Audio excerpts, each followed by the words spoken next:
Cette vidéo est un extrait de ma formation sur le référencement web. Tu apprendras de A à Z comment référencer un blog, un site vitrine ou un site e-commerce sur WordPress. Si ça t'intéresse, le lien est dans la description. Tu auras des liens vers mes formations gratuites et vers mes formations premium. Dans cette vidéo, on va voir ensemble comment avoir un site responsive. Alors déjà, c'est quoi un site responsive? Eh bien tout simplement, c'est un site qui s'adapte à toutes les tailles d'écran. Donc peu importe qu'on ait un ordinateur fixe, un ordinateur portable, une tablette, un smartphone, peu importe la taille de notre écran, le site s'adaptera. On va tout de suite aller voir notre site, donc gérer son stress. On voit ici aller sur le site, on va voir dans un autre onglet et on va voir un petit peu ce que ça donne. Donc là pour l'instant, évidemment, on a un site qui n'est pas très joli. Alors, on ne va pas rentrer vraiment dans les détails dans cette formation de comment le rendre plus joli, puisque j'ai des formations vraiment spécialisées sur le design, donc on en reparlera plutôt dans cette formation-là.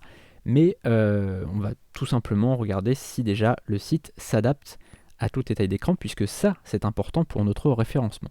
Donc là, on peut voir que déjà, ça s'adapte. Vous voyez que quand on fait ça, quand on redimensionne comme ça, on n'a pas besoin, vous savez avant il y avait une barre ici et il fallait glisser la barre en bas pour pouvoir aller de gauche à droite du contenu. C'est-à-dire que là en fait, dans les sites qui ne sont pas responsives, eh bien la loupe qui est là, vous voyez ici il y a la petite loupe, eh bien si on faisait ça, la loupe elle resterait ici en fait. Il faudrait utiliser une petite roulette en bas pour pouvoir accéder à la loupe qui serait là. Donc là on voit que ça s'adapte très bien. Et même si on fait ça, on voit que eh bien, ça s'adapte parfaitement. Donc ça c'est parfait.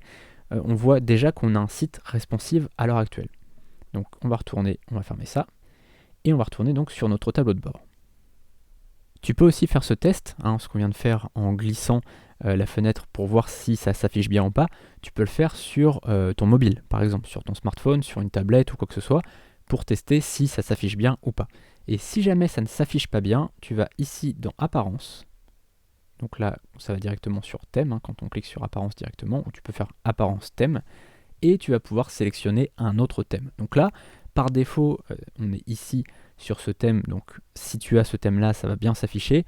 Tous les thèmes de WordPress par défaut, ils vont bien s'afficher puisque eh bien, ce sont des thèmes responsives. Ils ont été étudiés pour ça, pour bien s'afficher sur toutes les tailles d'écran.